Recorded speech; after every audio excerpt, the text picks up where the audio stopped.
జగన్మోహన్ రెడ్డి ముఖ్యమంత్రి అయిన తర్వాత ఆయన పరిపాలనలో పెన్షన్ విషయంలో వాలంటీర్ వ్యవస్థ తీసుకొచ్చి ప్రతి పెన్షన్ ని కూడా ఇంటి దగ్గర ఇచ్చే విధంగా విధానాలు తీసుకొచ్చిన జగన్మోహన్ రెడ్డి. దాని నుంచి ఎవరికేం నష్టం లేదు. ప్రతి పెన్షన్ దారులంతా కూడా మెచ్చుకోవడం జరుగుతా ఉంది వాలంటీర్ ద్వారా ఇస్తున్నందుకు. ఈరోజు ఏం చేశాడు రమేష్ అని ఆయన ఎలక్షన్ కమిషన్ అప్పుడు చైర్మన్ గా మన ఆంధ్రప్రదేశ్ ఉన్న ఆయన మళ్ళా ఎలక్షన్ కమిషన్ పెట్టినాడు. ఎందుకంటే రూల్స్ అండ్ రెగ్యులేషన్స్ తెలుసు కాబట్టి చంద్రబాబు నాయుడు బంధు ఆయన ద్వారా ఎలక్షన్ కమిషన్ పెట్టేసి వాలంటీర్ల ద్వారా పెన్షన్ ఇవ్వరాదని చెప్పేసి అడ్డంకులు వేయడం జరిగింది. వికలాంగులు ఉంటారు, ముసలివాళ్ళు ఉంటారు, వాళ్ళకి ఇప్పుడు అలవాటు అయిపోయింది. ఈరోజు 1వ తారీఖు ప్రతి ఇంటికి పోయి పెన్షన్లు ఇచ్చేవాళ్ళు.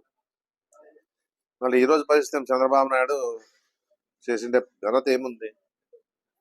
ఏదన్నా కూడా ఇలాంటి వాళ్ళందరూ కూడా ఇబ్బంది పెట్టే పరిస్థితి చంద్రబాబు నాయుడు చేసేది కూడా.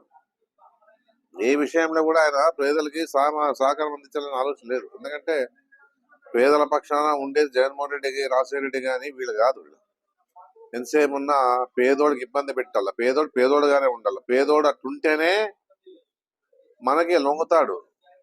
పేదోడు తెలుసుకున్నాడంటే మాకు ఓటేయాలని చెప్పేసి బాగా తెలుసు చంద్రబాబు నాయుడికి.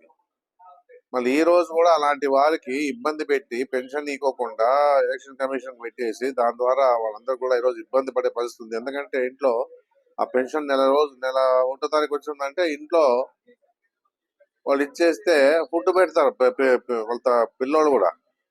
ఈ పెన్షన్ ఇవ్వకపోతే మళ్ళీ ఏ విధంగా ఈరోజు వాళ్ళ పరిస్థితి అనేది కూడా ఆలోచించుకోకుండా ఈరోజు చేసే పనులన్నీ కూడా ఈరోజు ఈ విధంగా ఉన్నాయని కూడా ప్రజలు గమనించాలా, పెన్షన్దారులంతా కూడా గమనించాలా. ఇలాంటి వారికి ఓటేసానంటే మళ్ళా మనం ఇబ్బందులు పడాల్సి వస్తుందని చెప్పేసి ప్రతి వాళ్ళు తెలుసుకోవాలా. ఇలాంటి ఆయన ఎందుకంటే స్వతహాగా పార్టీ పెట్టి అధికారంలోకి వచ్చినాడు కాదు, వెన్నపోటు పొడిచి అధికారంలోకి వచ్చి ప్రజల కష్టాలు తెలుసుకోకుండా, ఏ రోజు 14 ఏళ్ల పరిపాలనలో ఏమి తెలుసుకోకుండా, ఏది కూడా ప్రజలకు అందికోకుండా పరిపాలన చేసే ఎవరైనా ఉన్నారంటే అది ఒక్క చంద్రబాబు నాయుడు అని చెప్పేసి గమనించాలని చెప్పేసి నేను కోరుతా ఉన్నాం. జగన్ పరిపాలన ఏ విధంగా ఉంది 5 ఏళ్ళు, చంద్రబాబు నాయుడు పరిపాలన ఏ విధంగా ఉంది, ఏ విధంగా స్కీములు అందిస్తా ఉన్నాడు, ప్రతి పేదవాళ్ళకి ఏ విధంగా సహకారం ఇస్తా ఉన్నాడు అనేది కూడా ఆలోచన చేస్తే మీకు అర్థమవుతా అని చెప్పేసి కూడా నేను చెప్పడం జరుగుతూ ఉంది. అందుకే ఇలాంటి వాళ్ళని తరిం కొట్టాలా. రాష్ట్రంలో జగన్మోహన్ రెడ్డి ముఖ్యమంత్రి కావాలా, మంచి పరిపాలన అందిస్తూ ముందు రాష్ట్రాన్ని ముందు తీసుకునే వ్యక్తిగా ఈరోజు జగన్మోహన్ రెడ్డి గారు ఉన్నారు. కాబట్టి ప్రతి వారు ఆయన మీద నమ్మకంతో ప్రజాస్పందన చూస్తూ ఉన్నాం.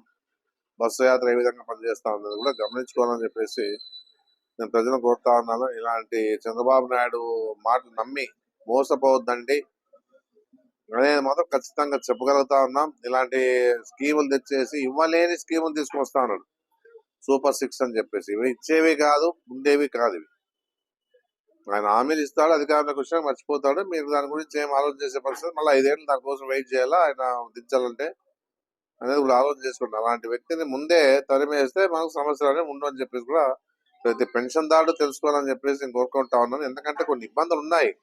జగన్మోహన్ రెడ్డి పరిపాలనలో ఏదైనా ఇబ్బందులు ఉన్నా కూడా ఆయన వెంటనే స్పందిస్తాడు. ఈయన మాదిరి కాదు, ఈయనకి ఏమి లెక్కలే చంద్రబాబు నాయుడు. అది గమనించుకోవాలి. ఒకటి చంద్రబాబు నాయుడు ఏం చేస్తున్నాడంటే మీటింగ్కి వస్తే సాయి ప్రసాద్ రెడ్డి, వెంకటరామరెడ్డి, బాలారెడ్డి జపం చేస్తూ ఉంటాడు. మమ్మల్ని జపం చేయకపోతే ఆయన ఏరియాకి వస్తే ఆయన ఉండలేడు.